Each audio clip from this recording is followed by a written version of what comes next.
Greetings, you, the DFG at Gideon's Flight. Hey guys, a couple of things that Yas put on my mind that I wanted to bring forward, and I hope that your hearts are open to hear and to understand, and maybe appreciate, not necessarily your brother, but appreciate that at the time that you're listening to this message, that Yah placed on your heart to not only, see the notification if you're subscribed, and you happen to just stumble upon it, that, whatever caught your attention, it grabbed your attention. That being said, the message is not going to be very long. Just a couple of things that I wanted to bring out. And I guess the thing that motivated me to do it is because, like all true believers, every man who loves Elohim is constantly under self-evaluation, self-assessment. The spirit that resides into every true believer, that spirit is a judging spirit. That spirit will cause you to reflect upon your actions, reflect upon what you say, reflect upon what your actions or what you're doing. It'll challenge you to go back and review, past decisions, and it'll definitely, inspire you to think, forward in regards to, what decisions that you're going to make. And then the last thing, especially in these evil times that we're in, it would embolden you. It would give you the courage to take a stand and not worry about what other people are going to say because of that stance that you took, especially if that stance is on the word of Elohim, if that stance is on the truth. And, again, our book tells us that we can be judged and we should judge each other. But our book says that we're not supposed to shy away because we're being judged, that we should not surrender because we're being judged, get discouraged. And that's easy to happen. And I want to reemphasize to you guys, my sisters and my brothers here, when someone is judging you, it is very, very easy to not only be discouraged, but to want to discontinue or to go back in and say, well, let me find a way to appease them. Let me find a way, to make them happy. And I will say to you, don't do it. If Elohim gave it to you to say, then he gave it to you to say. Whether or not they receive it or not, that is not our decision to make. That is not our decision to fix their, their understanding. It's not our decision to make them feel better about something that we may have shared. That's not for us to do. As a matter of fact, our book teaches us that, in these days that we're in, that the violence that we're going to experience, not only physical violence, but the spiritual violence. The spiritual violence is when your mind is pulling on you and tugging on you. You're fighting within yourself, trying to understand what is the right thing for me to be doing. Spiritual battles, those battles that cause you not to sleep very well at night because you have a decision to make or because of a decision that you made. So our book tells us that violence is going to be here, and that we need to learn to accept that, those interruptions, those disruptions, and be good with it. Trusting in Elohim all the way. Don't fear. Don't be afraid. Don't worry about what man can do to you. Man, male, that means male or female. And, and also to be bold. Be bold enough, again, to say what you mean and mean what you say, even if that means you're going to have to take a hit. In other words, if you're going to have to take a loss. Paul talked about us. Paul made a comment. First of all, before I tell you what Paul said, because a lot of you believers, or a lot of the so-called believers out here, the first thing they will want to say to you as well is how you say things. Not what you say, but it's how you say it. Now, I don't know where that came from, unless they're talking about let your words be seasoned with salt. Maybe, they're taking that particular verse and applying it across the board, never realizing that seasoned with salt means make sure that your word has strength to it, has a taste to it. In other words, that your word has substance, that is not bland. What would be a better word? That your word is not impotent. You know what I'm saying? That your word is quite frankly, not cowardly.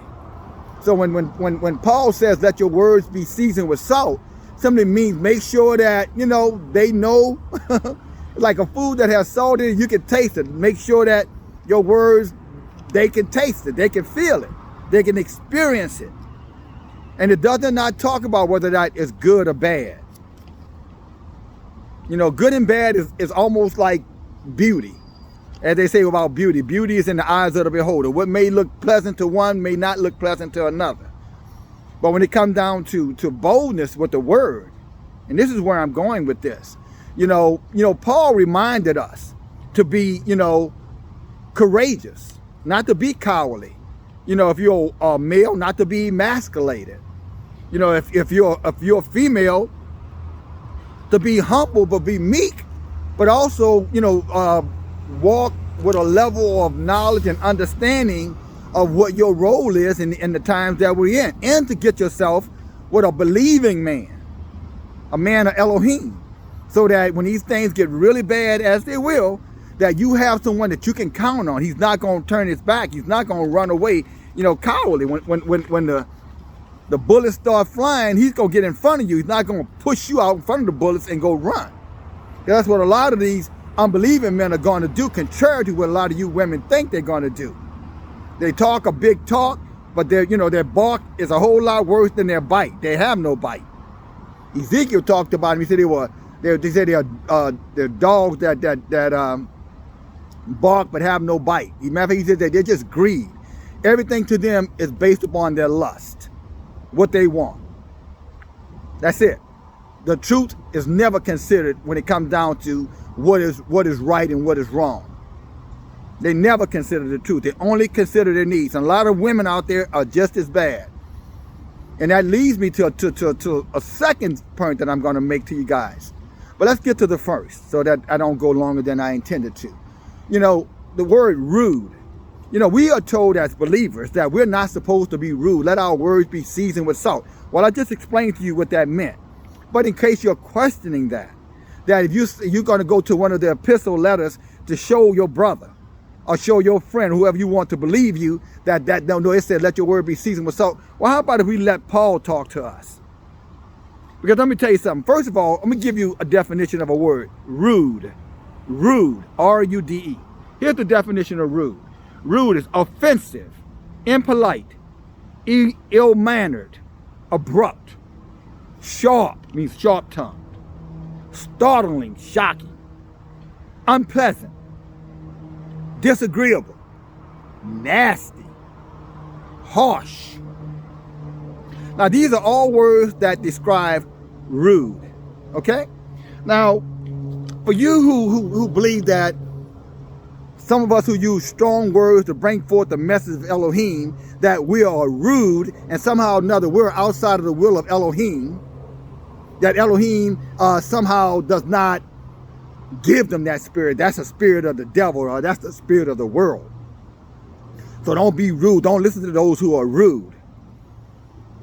Okay, well, here's my question for you, especially you all who go around telling everybody else, don't listen to us because we're loud or we're rude or we're impolite or we're harsh, you know, unpleasant. Again, let's look at some of these words. Offensive, impolite, no manners, ill-mannered, sharp-tongued, startling, disagreeable, again, nasty. Well, let's see what Paul said about himself.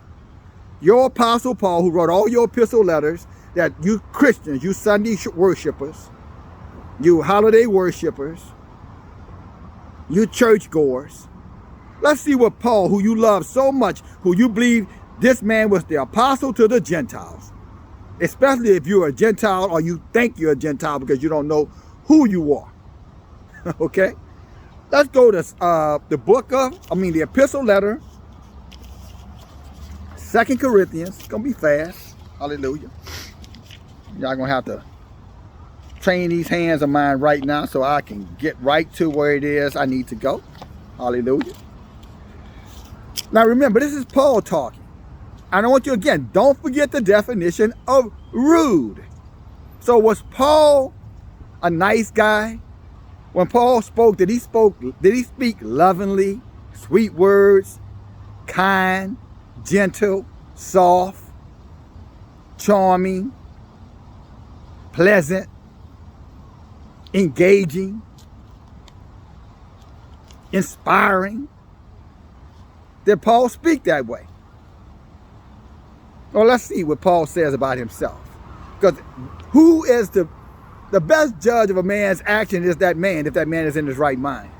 So we can all assume what Paul said, right? We can all make an assumption there. You know what they said about assumptions, don't make an ass out of you and me. We can assume what Paul said, or we can just go right to Paul and what Paul wrote on paper. And let's see what Paul said. Go to 2 Corinthians chapter 11. I'm going to start reading you at verse 4. He said, for if he that cometh preacheth another Yeshua, whom we have preached, or if you receive another Ruach, which we have not received, that's idolatry, just so you know, sorcery, religion, etc. Or another gospel, which we have not accepted, you might well hear him. For I suppose I was not a whit behind the very chiefest of all the apostles. In other words, he said, I think I was probably just as equal as the other 12. He said, I believe my knowledge is equivalent to their knowledge, is what he's saying. And when he was telling the people that you should not be following people who are preaching a different message from the book. In other words, if it's not written in the Torah and you can't find the precepts to validate what it is written, line upon line, let every word be established with witnesses, he said, then that's another gospel. If our ancestors did not practice or celebrate, pagan holidays, that's another practice. That's another gospel. That's another message. That's what he's saying here. But let me go farther. Let me get to the point of this message. At least one of the points. He says, for I suppose I was not a whit or a little behind the very best apostle or the strongest apostle. For though I may be rude in speech, but we have been thoroughly made manifest all things to you. Now think about that. Paul just said, although I might be rude in my speech. Rude? I thought that we're not supposed to be rude. I thought that being rude shows a lack of tact. I thought being rude showed a lack of spirituality. Matter of fact, no, it must be the devil. Well, I can show you all through our book. Yeshua was rude when he needed to be. Isaiah was rude when he needed to be. Jeremiah, Samuel cut a man's head off when he needed to be. Moses killed a man for fighting one of his brothers when he needed to be. David killed 10,000 men. Told Goliath that who are you? I'll cut your head off. Who did not circumcise your penis. That's what he said. Don't get mad at me. If you knew your book, you wouldn't be challenging your brother. But here is Paul saying, or what Paul is confirming, let me say this clearly. Paul is confirming that being rude does not put us outside of the boundaries of the gospel. In other words, matter of fact, he said being rude, if Elohim is leading you to be so, is appropriate. And that's why he goes to play. He said, I might be rude in my speech. Okay, again, 2 Corinthians chapter 11, verse 6. Let's go back to that. Hallelujah. Bear with me. Look at the beautiful sky when I do this. The trees. Amen. Here we go again. Paul said, I might be offensive in my speech, impolite in my speech, ill-mannered with my speech, abrupt with my speech, sharp-tongued with my speech. In other words, tell you exactly what you don't want to hear, whether you like it or not. Startling, shocking. I can't believe they're saying that. He said, I might be shocking with my speech. I might be unpleasant with my speech. He said, I am disagreeable with my speech. I'm nasty with my speech. And I can be harsh with my speech. Now, if you got a problem with any of those words that I just said, then you got a problem with Paul. And you have a problem with your own knowledge of what this walk entails and the strength of the Ruach when bringing forward the truth. So if you have a problem with any of our speech because we use strong, harsh words, stalling words, you just can't deal with that. That's way too much. Y'all fanatics, y'all. Well, guess what? You're nothing but an impotent, lack of knowledge, unfortunate, ignorant soul that's on your way to burn in the lake of fire. I don't know what else to tell you. I don't know what else to tell you. Because if you think that this book and this walk in these days that we're in is about pleasantries, you have taken the jab one time too many. In other words, the jab now is affecting the way you think. In other words, your brain is starting to turn into pudding. That is not what our book teaches us. Our book told us to be bold as a lion, to roar, to cry aloud, to spare not. That's Isaiah 58. You can read that for yourself. But all you have to do is just study. If you were in the book like you should have been in the book, you would see all throughout the book, our ancestors didn't consider how you felt. Nobody cares about how you feel. We're not supposed to worry about how you feel. We're supposed to worry about your safety. We're supposed to care about your well-being. We're supposed to do whatever is necessary to make sure that you don't get caught up in damnation. In essence, we're supposed to love you enough to tell you the truth whether you like it or not. And if you hate us for it, then that's the price we pay for the truth. But the price you're going to pay for not accepting that truth, because you're going to continue to walk in your ignorance, which means you walking in sin, and the wages that you're going to pay is death. We might be rejected because you hate the truth, but you're going to die because you didn't receive it. Now you tell me which side of this argument you should find yourself on or not. But that, and one other thing I want to bring out is that's my point on for all you people who are talking about are being told by others, don't listen, they all rude, and look at they curse and they do this and they do that. You need to ignore them. You need to take them to 2 Corinthians chapter 11 verse 6 and say, well, Paul said he was rude too, so are we going to continue to listen to what Paul wrote in Romans or Thessalonians or Corinthians or Hebrews or Colossians or the comments of when he trained up Timothy, and so 1st, 2nd Timothy? Are we going to listen to Philippians? Are we going to listen to anything else Paul? Or are we just going to shut Paul down because Paul was rude? Like many of you are being told to shut us down because supposedly we are rude. Let me tell you something. If you love Elohim the way you should know Elohim, if you understood the love of Elohim, then you would understand rude. That is the price of admission. He did not ask us to be weak-kneed and feminized sissies, who sit around and appease everybody for the sake of getting along with everybody. He said, come out from among them. We were told to be separate, to call out evil and call out wickedness, theirs and our own, others as well as ourselves. But the one thing we had better be able to do, or better be willing to do, is be led by his spirit. And if his spirit says, say it like this, then that's the way you had better say it. Because that's exactly what I'm going to continue to do. So again, next time they argue with you or they want to tell you, I can't listen to him, he's too rude, then say, well, Paul was rude, Yeshua was rude, Isaiah was rude, Samuel was rude, Elijah was rude. I don't know, just tell them, I don't know who you found that wasn't. David was rude, Abraham was rude, so I don't know what to tell you.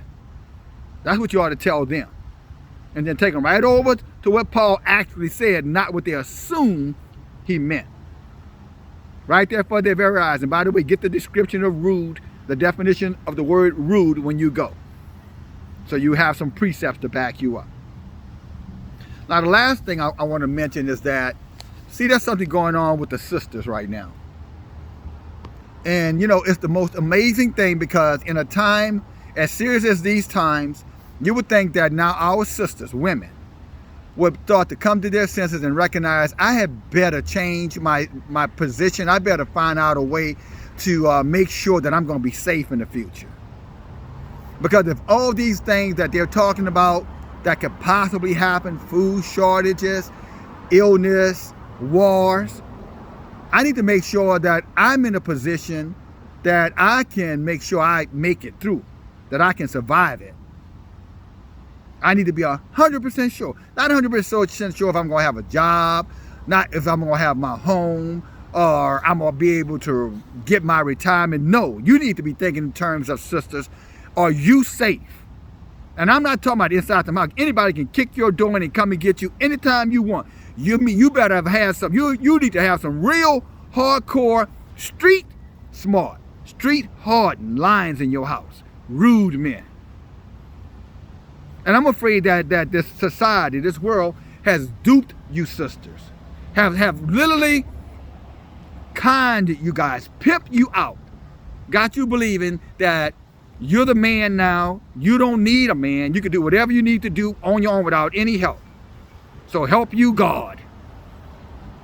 I am telling you that you had better wake up. Because you're being lied to. Either lying to yourself or you're being lied to. When things get really bad out here, your house is not going to save you. Your car not going to save you. Your job not going to save you. Your money not going to save you. The only thing that's going to save you is men who love and care about you, who know how to save others. Men who are already fighting before the shit hit the fan. Not men who, when the shit hit the fan, okay, let me go do something. No, it's too late then. You need proactive men, not reactive men. And a lot of you sisters are sitting around there saying, I want some quiet guy, some nice guy. I don't want a guy who's going to cause no trouble. Don't bring nothing to my life outside of peace. Okay. Did not the book say, when they say peace and safety, all hell's going to break loose? So while you're over there looking for Mr. Peaceful Man who want to sit in your den, eat popcorn and watch movies, then when those other demons kick your door in, know what he's going to do? He's going to say, run, run. They pull out a gun. He's going to put his hands up. And he's going to let them take you and do whatever they want to do to you to save his own ass. I'm telling you, it's going to happen. You need a lion in your home. You need a man there who's going to fight and who's going to defend and who will die for you. And you know he will because you've already seen it in his behavior. You've already seen his aggression, his rude or abrupt behavior when it's called on him to be. No man should be rude and abrupt all the time. That's a foolish man. There's a time for all things, our book tells us. Ecclesiastics. But understand this. Inside of those times, there's a time to be cruel. There's a time to be brutal. There's a time to be vicious. There's a time to defend. There's a time to die. And there's a time to kill. And if that man that you with, sister, doesn't understand that, you better rid yourself of him while you still have time. Otherwise, you're going to live to regret it. He's going to betray you. He's going to run like a coward. And he's going to leave you there to defend for yourself. And you ain't going to make it. And that brings me into this thing. And again, I'm talking to you brothers, but mostly to you sisters right now. You know, there's a video going around about these women in Ghana. And these pastors, these preachers in Ghana got these women coming to their church. Why you shouldn't be in there. They got these women getting naked. And these men are washing these women naked. Washing their bodies naked. I guess that's supposed to be some kind of cleansing, right? And that's what they're doing. And then you got people on saying, oh, look at those old wicked preachers, those wicked preachers. Well, I'm sitting there, what are you talking about? These are grown women. Sister, if you're stupid enough to take off all your clothes in the damn church because the preacher tell you he needs to wash you, then you ain't got nobody to blame but yourself. It's time for you to stop turning you women. Stop you blaming men for everything that your asses are doing. Everything is not the man's fault. Some of you guys, some of you women are wicked, wicked, wicked. Evil as shit, and you know it. Some of you women, you can't be trusted as far as somebody can throw your 180 pound, 150 pound, 110 pound asses. So you need to cut that foolishness out because we're not believing your lies anymore. We know better. Men are evil and can do some devious shit, and women are evil and they do devious shit too. So all of this stuff, like you're victimized, these women weren't victims. These women took their clothes off willingly. I don't remember. You go back and look at the videos. Go find it. Those women are taking their clothes off, at least allowing their clothes to be taken off.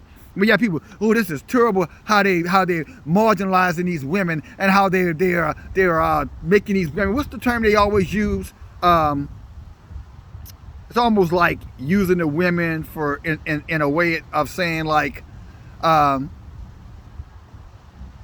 I guess the only word that comes to my mind right now is taking advantage of them. Like somehow these grown-ass women couldn't have turned around and walked out of that church. No, you're not being marginalized. Nobody is sexualizing you or anything like that. If you participate in those kind of ceremonies, you're there because you want to be. Just like when you're out in these streets, or you out here on the dating scene, and you choose to pull off your clothes then. Nobody made you pull them off then. If you're in these damn wicked churches and you pull them off, or you let somebody take them off, ain't nobody making your ass take them off. Quit the lie. Stop the lie. Just cut it out. And it's really sad because many of you can't even deal with your own deceit. You know you're a liar. You know that you're not loyal. You know your buddies and your friends are as wicked as shit. And you have no problem with these women, but you have the audacity to get along with these women and start throwing stones, and you live in a glass house. You're throwing stones, women, and you live in a glass house. So let me say something to every single one who's listening to this message, whether you be male or whether you be female. We all have our shit. The whole reason we come to Elohim is so he can help us identify our shit and hopefully fix our shit. So there's no more us against y'all or y'all against us. We're all in the same predicament together. And the sooner you realize that, sister, the better off you're going to be. So that your mind, your eyes can be open and you can start making intelligent decisions instead of ignorant decisions based off of your emotions. Because your emotions is going to get you killed. I'm just telling you. Your emotions are going to get you hurt. You better learn how to put your emotions to the side and just say, you know what? At the end of the day, I need a lion, not a damn kitty cat. I don't need a pussy cat. I need a lion, a real two-legged one that can roar, that knows how to think, that knows how to react, that knows how to defend, and how to provide. Anything less than that, you don't need him and you don't want him. Simple as that, sister. And brother, if you don't meet those expectations, leave the sisters alone. If you're so concerned about hurting her feelings because you say a strong word, you don't need a woman. Maybe you better off laying up with those other effeminate men. Maybe another man is more suitable for you. Because you're going to go to hell one way or the other anyway. Cowards going to hell. The unbelieving and the fearful are going to hell. Read Revelation 21:8. So if you're afraid to say something in front of that woman because she might deprive you of something, then fine, don't say it. But just prepare to go to hell right along with her wicked ass. Oh, sorry, I'm rude. And the last thing I'll say, wrap this message up. Good, keep it under 30 minutes. Last thing I'm going to say, brothers, sisters, brothers, I'm talking to you first. If Elohim removes a woman out of your life because she don't believe, don't take offense to that. Understand that is a blessing. Many of you brothers out here are all stressed out and, you're losing your minds because, you're trying to live for Elohim, but this woman don't want to, or this woman, is judging you, and this woman is saying this and woman is saying that. Brother, look, if she leaves, don't you know that Elohim may have moved her out of your way because he loves you? Don't you know that, my brother? He may have given her a spirit of deception. Remember we talked a while about how that angel, when Elohim asked the angel who would go and deceive Ahab? And remember that one of those angels said, I'll be a lying spirit and I'll go put a lie in his head to make him believe the lie. See, some of these sisters, Elohim is sending them a lying spirit so that they can leave you alone, brother, so they can believe they don't need you, that somehow or another, you're not the right person for them. And you're looking at it feeling like you're rejected. I'm telling you, Elohim is blessing you. You're not being rejected. Elohim has moved that evil demon woman out of your life because he loves you and he's trying to save you from the harm that she's going to bring into your life. And don't forget that, my brothers. So if she wants to go, you let her go. If she's leaving because of your stance for Elohim, don't let the door, just tell her, when you walk out the door, sister, don't let the doorknob hit you in your ass. Because I don't want you coming back in here talking about you hurt. You let her ass go and know that Elohim bless you. Even though you're not going to feel like it, you might be a little stung, might be feeling some kind of way about it. Don't worry about it. You'll get over that. You'll get over it. She'll regret it, but you'll get over it. And sisters, you know, let me wrap this up. Same thing to you.